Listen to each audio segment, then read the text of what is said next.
स्वर्गसुख अनुभवायला काश्मीरच्या खोऱ्यात गेलेल्या पर्यटकांना बैसरणच्या व्हॅलीत मृत्यू गाठतो.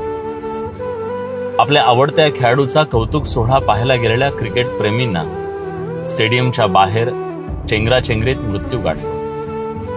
पोटासाठी घराबाहेर पडलेल्या माणसांना रेल्वे पटरीवर मृत्यू गाठतो.